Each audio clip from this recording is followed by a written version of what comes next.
Hi, welcome to our channel of IGNOU Audiobooks, Indira Gandhi National Open University, School of Extension and Development Studies, SOEDS. Postgraduate Certificate in Extension and Development Studies, PGCEDS. Met 00 to Dynamics of Extension and Development. Block to Changing Scenario in Extension. Unit 1 Extension in the Context of WTO. 1. Introduction. After World War XI, in the late 1940s, world leaders gathered in Bretton Woods and created two institutions, the World Bank, WB, and the International Monetary Fund, IMF. The World Bank emerged with the purpose of supplying loans for the reconstruction of countries destroyed by the war. Soon after, it became a Bank of Development rather than a Bank of Reconstruction, aimed at lending resources to developing countries. Later, another organization was created to regulate commerce activities from where the General Agreement on Tariffs and Trade, GATT, was created. Within the trade area, in 1986, a new round of GATT negotiations was initiated known as the Uruguay Round, which, after over 7 years of negotiations, the Uruguay round of multilateral trade negotiations were concluded on 15 December 1993 and were formally ratified in April 1994 at Marrakech, Morocco. An outcome of the Uruguay round was the creation of the World Trade Organization, WTO. The WTO not only incorporated the GATT as a general agreement governing the trade of material goods, it also established agreements in other areas with a growing profit perspective, knowledge, investment, and services, known as TRIPS, trade-related aspects of intellectual property rights, TRIMS, trade-related investment measures, and GATES, general agreement on trade and services, respectively. The WTO gives the trade rules both a permanent organizational structure, powers that GATT did not have, and the kind of legal personality enjoyed by the UN, the World Bank, and the IMF. As an extension and development worker, you need to understand the basic implications of trade negotiations of WTO agreement for important sectors like higher education, agriculture, rural development, health and family welfare, etc. Therefore, after studying this unit, you should be able to describe the origin and emergence of the WTO and discuss the implications of the WTO in higher education, agriculture, rural development, and health sectors. 1 point to basic background and emergence of the WTO. The WTO is a relatively new international organization.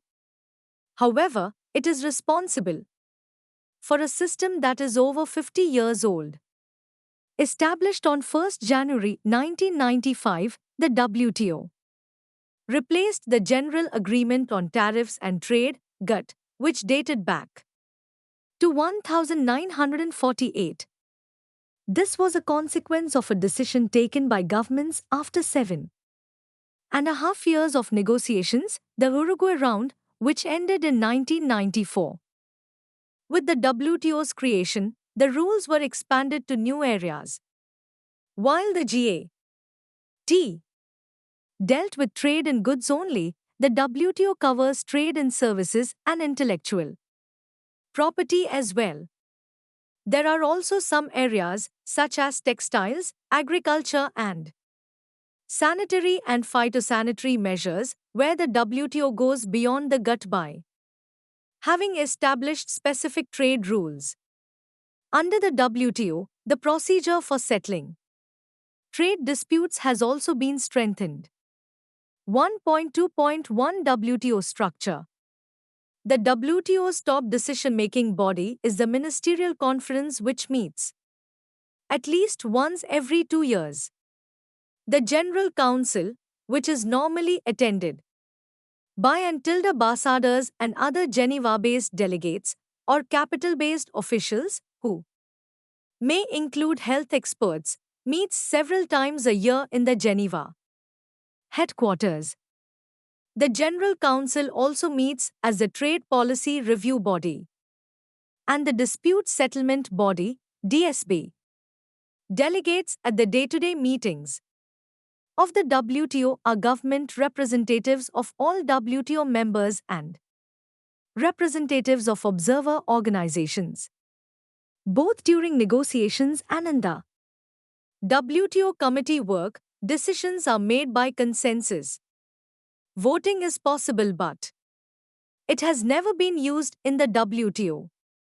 1.2.2 Basic function of WTO. One of the key functions of the WTO is to serve as a forum for trade negotiations. The WTO facilitates the implementation, administration, and operation of the various covered agreements. However, the power of initiative in the context of the organization rests not with the Secretariat but with member governments, whose representatives constitute and preside over the many councils and committees dealing with issues that arise in connection with the agreements. The WTO is not a funding organization, it has no mandate to finance development projects. However, the WTO provides technical assistance to developing countries.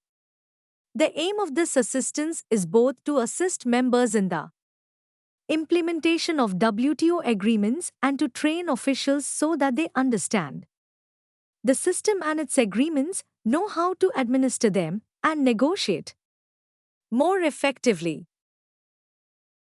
Technical assistance is also extended to acceding counties.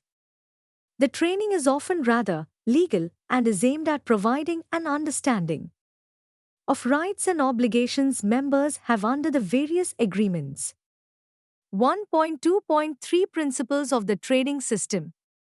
The WTO establishes a framework for trade policies but does not define or specify outcomes. That is, it is concerned with setting the rules of the trade policy games. 5 principles are of particular importance in understanding both the pre-1994 GATT and the WTO. I. Non-discrimination. This has two major components: the most favored nation (TVIFN) rule and the national treatment policy. The MFN rule requires that a WTO member must apply the same conditions on all trade with other WTO members, i.e., a WTO member has to grant the most favorable conditions under which it allows trade in a certain product type to all other WTO members. National treatment means that imported goods should be treated no less favorably than domestically produced goods, at least after the foreign goods have entered the market and was introduced to tackle non-tariff barriers to trade, e.g., technical standards, security standards, etc. Discriminating against imported goods. 2. Reciprocity. This reflects both a desire to limit the scope of free riding that may arise because of the HIFN rule and a desire to obtain better access to foreign markets. A related point is that for a nation to negotiate, it is necessary that the gain from doing so be greater than the gain available from unilateral liberalization. Reciprocal concessions are intended to ensure that such gains will materialize. 3. Binding and enforceable commitments. The tariff commitments made by WTO members in a multilateral trade negotiation and on accession are enumerated in a schedule list of concessions. These schedules establish ceiling bindings. A country can change its bindings, but only after negotiating with its trading partners, which could mean compensating them for loss of trade. If satisfaction is not obtained, the complaining country may invoke the WTO dispute settlement procedures. 4. Transparency. The WTO members are required to publish their trade regulations to maintain institutions allowing for the review of administrative decisions affecting trade, to respond to requests for information by other members, and to notify changes in trade policies to the WTO. These internal transparency requirements are supplemented and facilitated by periodic country-specific reports, trade policy reviews through the Trade Policy Review Mechanism (TPRM).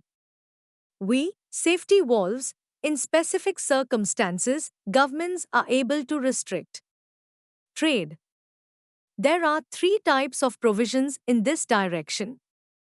Articles allowing for the use of trade measures to attain non-economic objectives, articles aimed at ensuring fair competition, and provisions permitting intervention in trade for economic reasons. Exceptions to the MFN principle also allow for preferential treatment of developing countries, regional free trade areas, and customs union. 1.3 WTO and trade in educational services. Higher education is a service that contributes to national development, integration, and regional cohesion. Higher education in particular has been viewed in many developing countries as a significant contributor to sustainable development and poverty alleviation.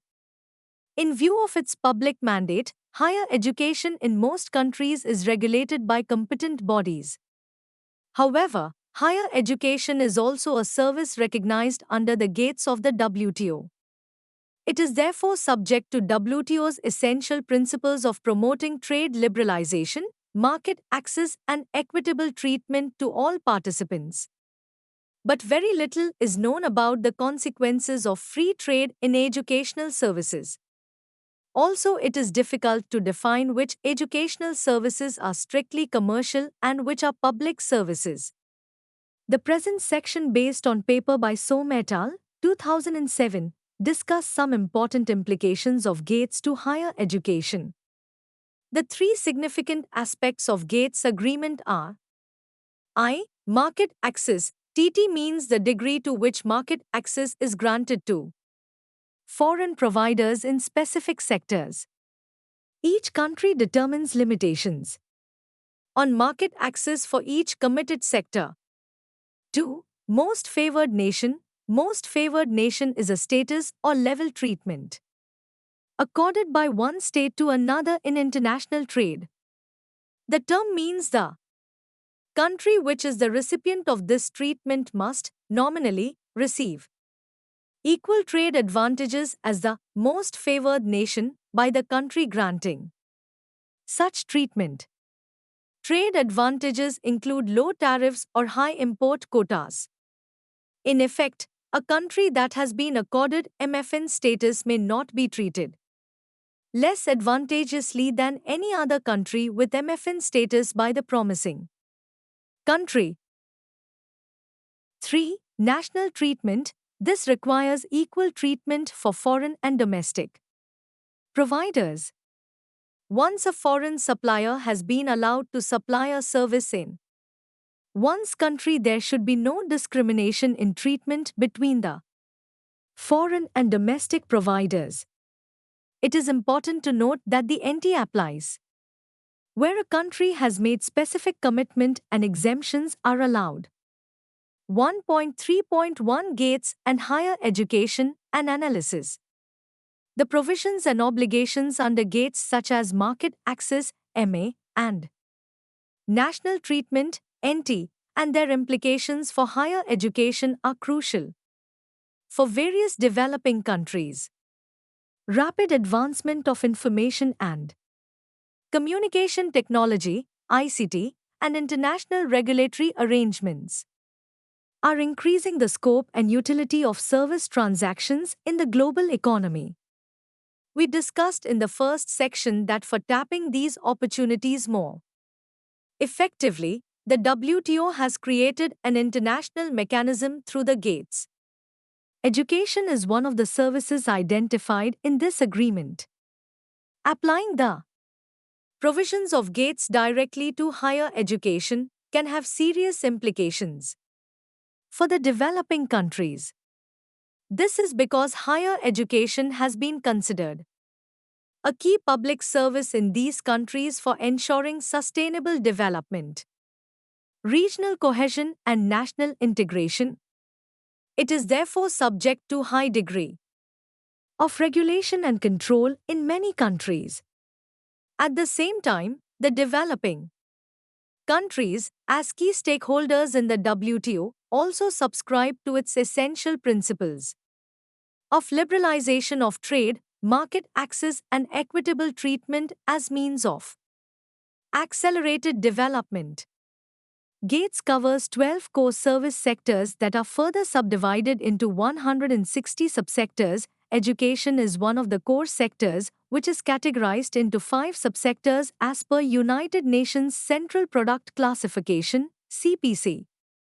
The subsectors in education are primary education services, secondary education services, higher education services, adult education services, other education services. 1.3.2 Modes of supply of trade services under GATE. GATE defines services trade as occurring via 4 modes of supply, all of which are relevant to education.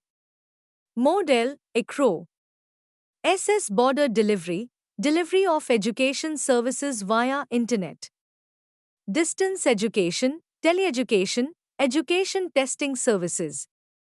Mode 2, consumption abroad, movement of students from one country to another for higher education, foreign students in US universities. Mode 3, commercial presence, establishment of local branch campuses or subsidiaries by foreign universities in other countries, course offerings by domestic private colleges leading to degrees at foreign universities, twinning arrangements, franchising. Mode 4, movement of natural persons, temporary movement of teachers, lecturers, and education personnel to provide education services overseas. 1.3 3 services issues of higher education under GATE. Under GATE, the concept of like services and like service suppliers is critical for deciding whether measures are consistent with respect to the provisions for market access, MA, a quota-free entry without any trade distortive measures, and national treatment, NT, no less favorable treatment. Some examples of possible inconsistencies of interpretations on like services related to higher education with examples are given below.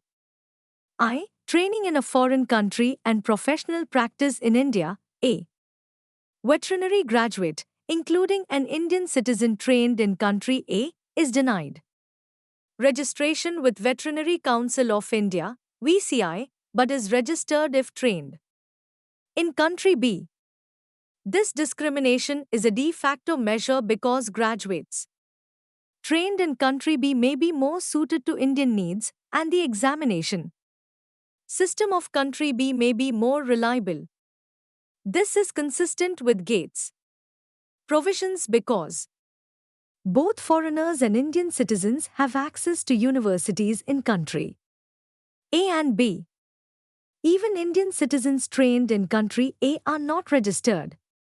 It can be argued, however, that these provisions are not in accordance with GATE provisions, as students trained in country A are being denied registration. But it will not be inconsistent with Most Favored Nation (MFN) provisions if limitations are placed in specified schedules. In India, the National Board of Examination of the Ministry of Health conducts a screening test for Indian nationals obtaining medical qualification from abroad. For clinical practice, they are registered with Medical Council of India, MCI, only after qualifying this particular screening test. www NAT Board. NIC. In. If VCI adopts the similar practice for registration of veterinary graduates trained abroad in any country, then it is a DJO measure and consistent with NT and MFN. 2. Services of EduSat. Government of India has launched an educational satellite called EduSat, which gives service for public universities on highly subsidized rates for education and training. A foreign university with a commercial presence in India may demand services of EduSat at the same price to provide distance education in those subjects that lead to highly remunerative jobs in the labor market. If demand by foreign universities is not exceeded to, is it inconsistent with principle of MA and NT?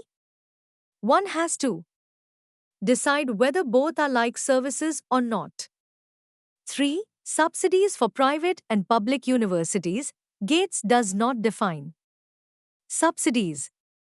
Demands by private universities for subsidies similar to public universities may not be met because India has not committed to private education services.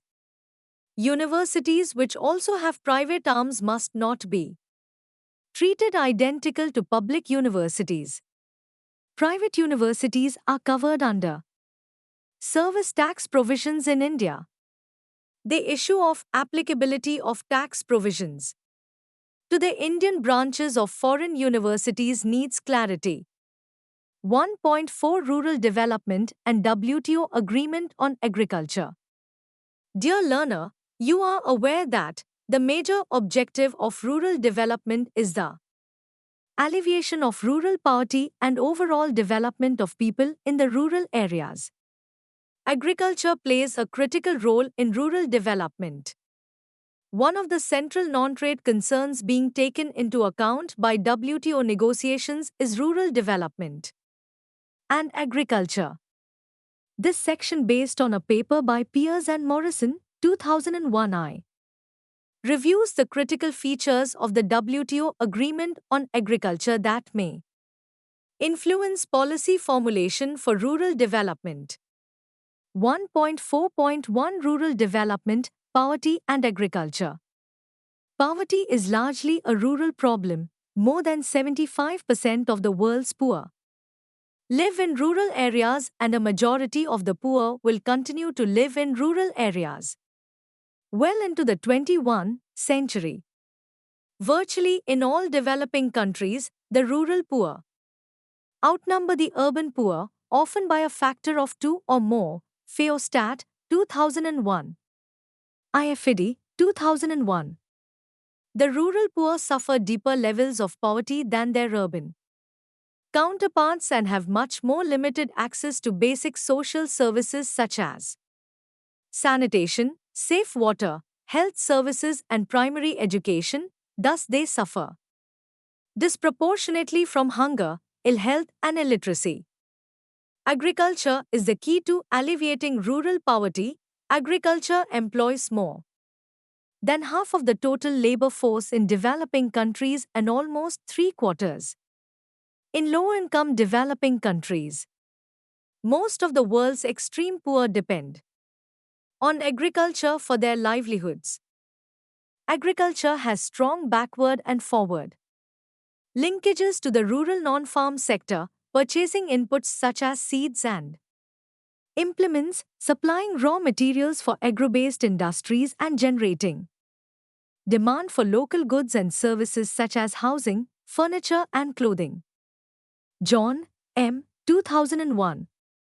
Hence, agricultural growth can increase the income of the rural poor both directly, through increased production and additional demand for farm labor, and indirectly, through linkages with non-farm productive activities in the rural areas. Sustainable agricultural growth and rural development can be achieved. The key ingredients to this end include IFED, 2001.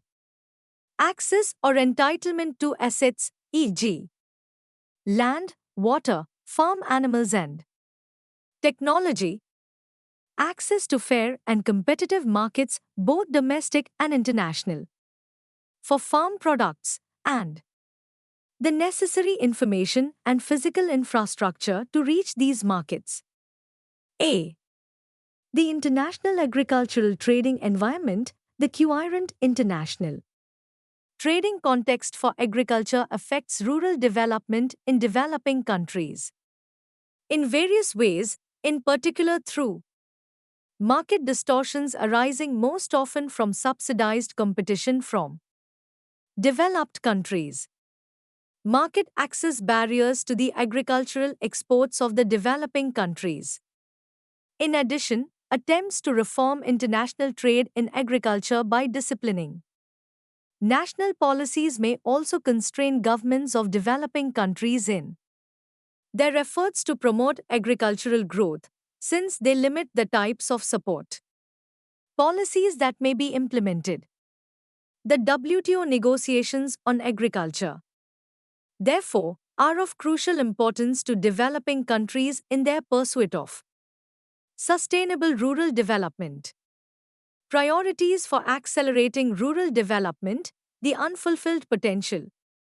Problems in agriculture of many developing countries are productivity levels that are only about one-third of potential yields, use of early stage of agricultural technology, low diversification in production, prevalence of market imperfections, inadequate functioning of research and extension institutions, natural monopolies, depressed agricultural prices resulting in part from subsidy-induced overproduction and trade barriers. Priorities for accelerating agricultural growth and rural development in most developing countries include developing the productive potential of the agricultural sector through the modernization of farming practices, diversifying within agriculture and into non-farm productive activities, safeguarding rural livelihoods from unfair competition and excessive fluctuations in world and domestic markets, mobilizing significant new investments in rural infrastructure, agricultural research and extension services to overcome the handicaps, acquire the technology and skills to raise productivity and competitiveness, safeguarding rural livelihoods given their high dependence on agriculture. For incomes and the large share of food in their household budgets, rural people are vulnerable to external agricultural market instability and to import surges that could eliminate otherwise viable rural production activities. The effort to protect the livelihoods of small rural farmers may require the use of border control measures such as tariffs and safeguard measures to attenuate the adverse impact of subsidized imports and world price fluctuations. 1.4.2 WTO versus agriculture and rural development. While the focus of the WTO agreement on agriculture, AOA, is not on rural development per se, the agreement has significant implications for the livelihoods of rural people in developing countries. Rural development, like food security, has been identified as a major non-trade concern in the negotiations on agriculture. Much has been said about how the AOA can contribute to food security, especially in the developing countries, and many negotiating proposals have been tabled on this subject. The AOA has direct bearing on the development of agriculture and rural non-farm activities in the developing countries as well as on the ability of these countries to stabilize and sustain rural incomes. In view of the overriding role of agriculture in the predominantly rural-based developing economies, it is crucial for their rural development and for their socio-economic development in general to enhance their domestic capacities of agriculture, 2. Improve access to foreign markets and safeguards, 3. Export subsidies, Domestic supports to promote rural development, the AOE commitments on domestic support were designed to solve a problem developing countries do not have, namely, that of overproduction. On the contrary, the central thrust of agricultural policy in most developing countries is to boost productivity in order to harness the full potential of the agricultural sector as an engine for sustainable rural development. Although the current AOE commitments give developing countries considerable policy freedom, the basic thrust of the agreement is toward limiting the use of production enhancing supports. Briefly, they are granted the 10% de minimis exemptions for product specific and non product specific supports, exemptions for support provided under the Green Box, and exemptions for support provided under Special and Differential Treatment (SDT) for developing countries.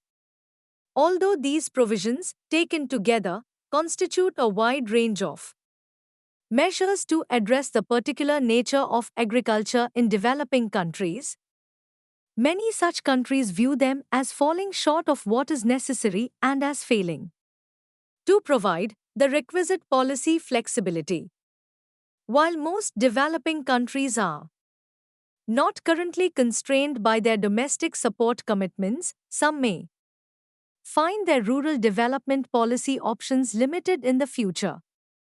Most developing countries also lack the financial and administrative capacity to implement measures covered by the Green Box, such as income safety net programs, and therefore may need recourse to price-based supports. As discussed above, public support in areas such as agricultural credit, fertilizers, transport, irrigation, and fuel are important aspects of the development strategies of many developing countries, and additional flexibility in their use may be needed.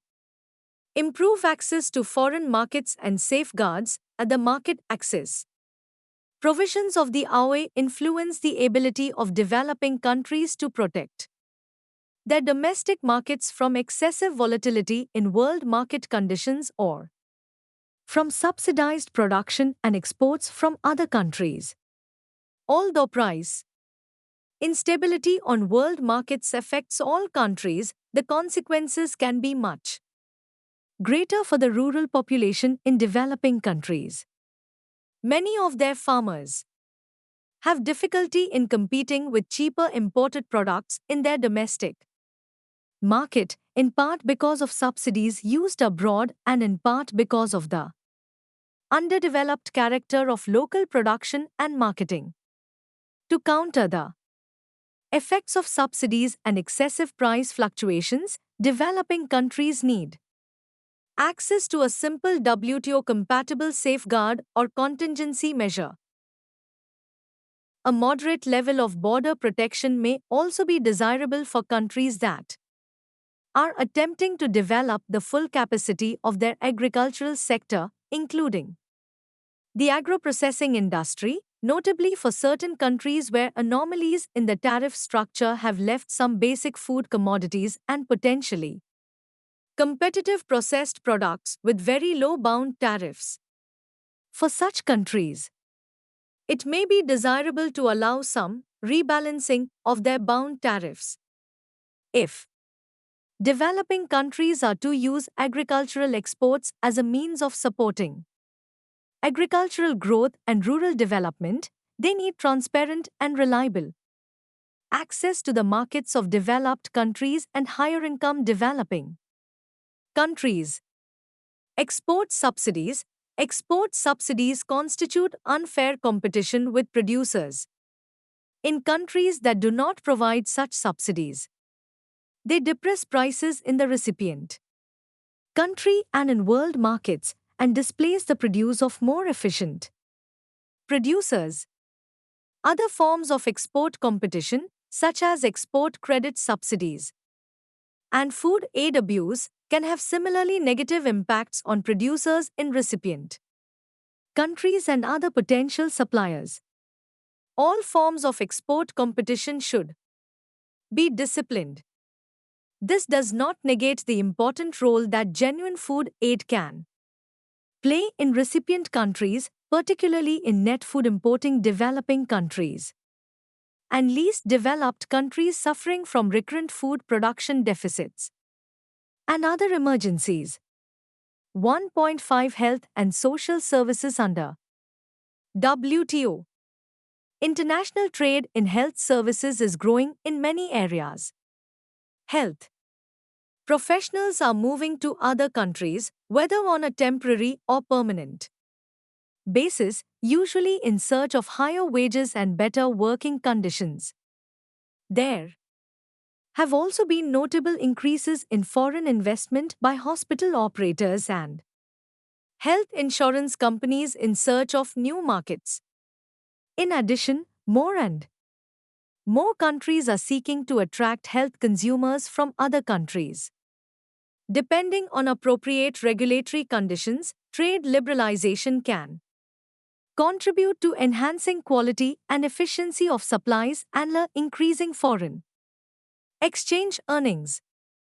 For example, hospitals financed by foreign investors can provide certain services not previously available in a few developing countries, such as Thailand and Jordan. The health sector serves as a regional supply center that attracts foreign patients who can contribute to domestic income and employment.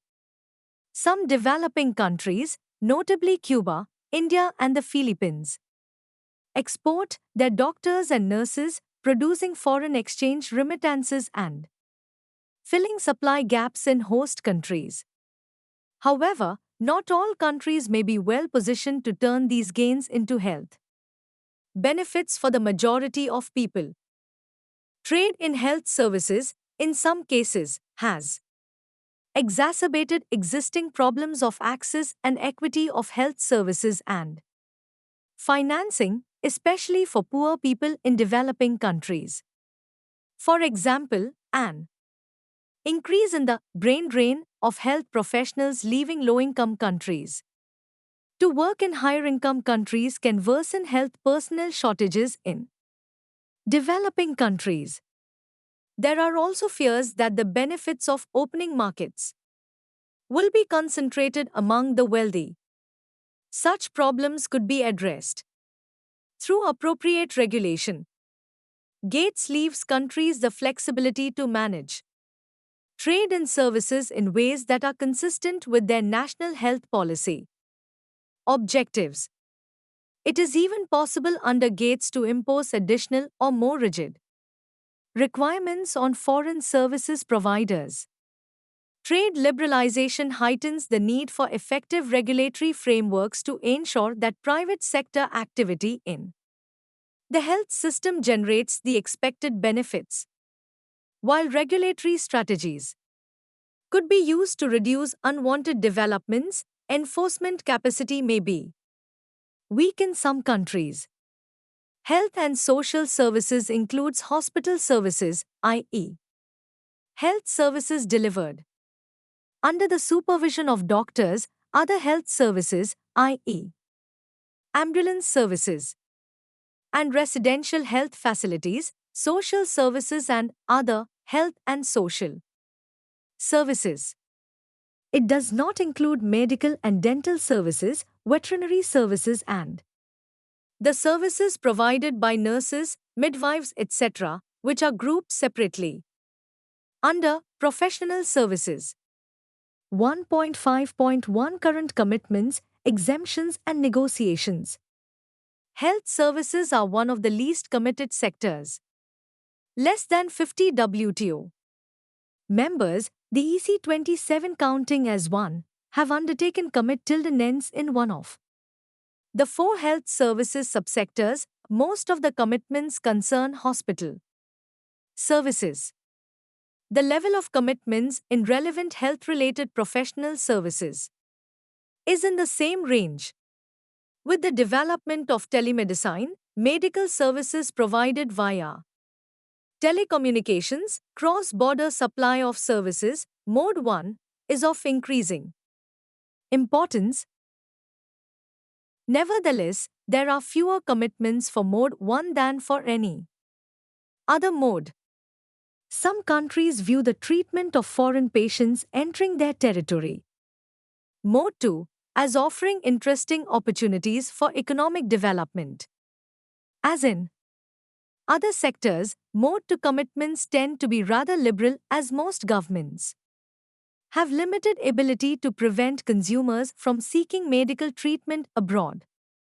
Mode 3 commitments, a foreign company setting up subsidiaries or branches to provide services in another country, offer an interesting avenue for countries wishing to encourage foreign investment in the health sector. Over 40 members have made commitments, often subject to restrictions such as economic needs.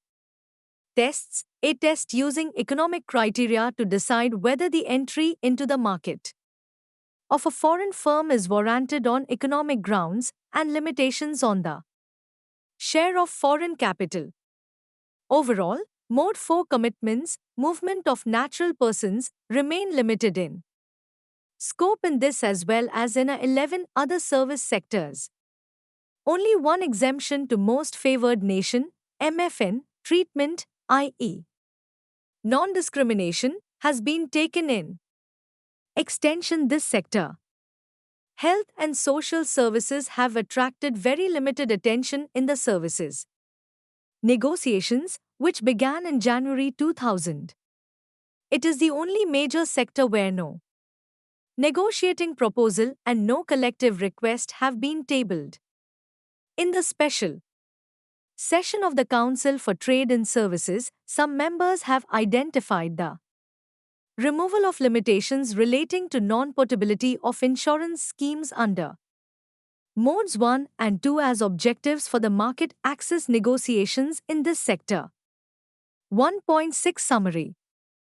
In this unit we discussed the origin and evolution of WTO and understood that WTO not only incorporated the GATT as a general agreement governing the trade of material goods, it also established agreements in other areas with a growing profit perspective, knowledge, investment, and services known as TRIPS, TRIMS and GATES. Later we discussed the implications of trade in educational services and obligations under GATES such as market access and national treatment. Under this section we also discussed the 4 modes of supply of trade services under GATES and understood the India's interests in import and export of educational services.